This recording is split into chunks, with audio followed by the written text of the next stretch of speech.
What I want to do, I want to tighten the grip. I just want to tighten the grip even tighter. When I get this, elbow down. Now what I've done, I've effectively, what we say, kill the shoulder. I control his near shoulder, and now I made it kind of part of me. So I can move him around, move in, set him up.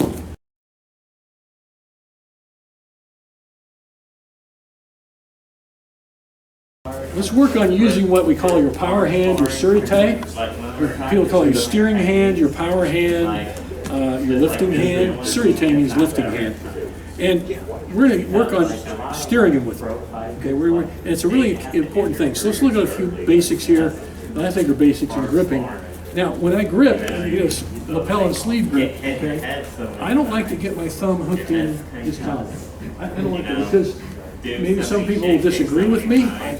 But I found through my experience and a lot of athletes I've worked with and seen really good judo players do this, and sambo grapplers, if you get your thumb hooked up in here, it's kind of almost useless. Now there's some things I still can do, obviously, but if I, instead of having this, if I get this, okay, so when I grab, what I want to do is get the jacket. I can still get the collar, but I don't put my thumb in. So I can still grab that collar, but when I do that, it's not hooked in, it's thumb out. And what I'm doing now is I'm using my fingers to manipulate and lift right there if I want to grab the collar. But I like to grab more of the jacket because it's easier to grip. I think most people do. Okay? So we're going to go with that. Everything's predicated on this grip. The thumbless, so much grip, but you're really curling them in like this. Okay. All right. So that's the hand motion, the hand movement. Now when we're gripping here, okay. Now, however I set them up, what the grip I want to get around his deltoid, if we're the same height. If I go over, I'll show you how to do that in a second, but let's go around the deltoid first. And don't go looping where he sees this, he'll block that out. Okay, we were just talking about that earlier. So when I'm doing this, I'm going to come around, when I throw this, it's almost like a right hook, okay? And I'm putting my shoulder in behind it. I'm not just reaching with my arm, I'm reaching with my whole shoulder, arm, everything. So I'm coming like this. So I gave this. So it's a fast movement this way around as opposed to go. So don't reach with your hand, reach with your elbow. Yeah, I was reading your shirt. Remember, reach with your elbow. So when I do this, when I reach around, reaching with my elbow, catching, and now I'm going to suck this in tight. And I keep my elbow down. Now if I let my elbow float, you can duck under, you can do, I know that IGF doesn't allow that, but other rules do. You could block out. So what I want to do, I want to tighten the grip. I just want to tighten the grip even tighter. When I get this, elbow down. Now what I've done, I've effectively, what we say, kill the shoulder. I control his near shoulder, and now I made it kind of part of me. So I can move him around, move in, set him up. So it's a nice setup, real quick little Tai Sabaki action into a Harai Goshi, Oguruma, whatever you want to call it, maybe Chimata from there. But so here's the grip. We're fighting here. And when you're gripping, don't reach with your hands. Keep your elbows in just like a boxer would, right? Okay, so we're grip fighting here. Now when I'm ready to strike, literally ready to strike, I'm not doing this where you can see it. When I'm really catching it. Bam, catch it. And once I catch it, now once I get this solid, when I feel when my elbow goes down, that's my cue to move into my hip. So elbow down, move into your hip.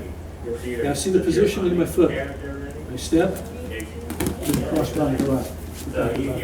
So if you want a quick way to set them up with a cross body Osoto, cross body Harai, this, move around here, step, catch.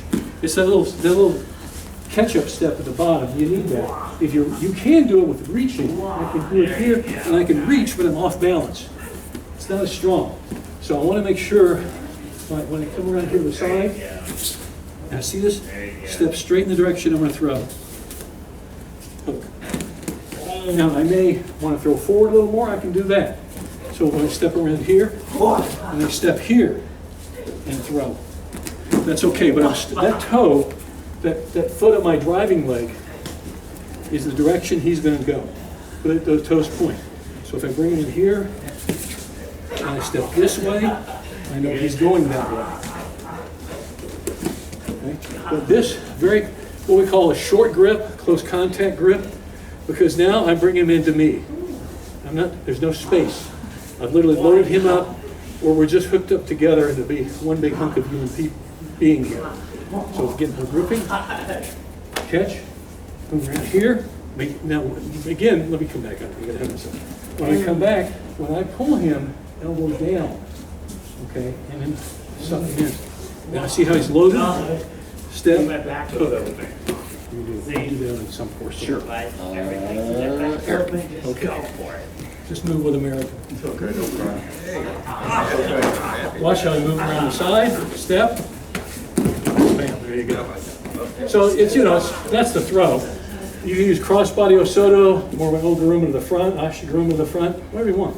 But any of those work because you're loading him up. The action of him, when Derek brings Eric around here, when he brings him around here, he's loading him into his hip already. See that?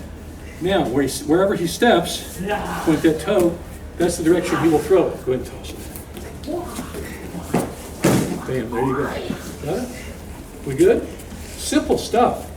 But that's the biomechanics and why this stuff works. You gotta know how to make the guy move.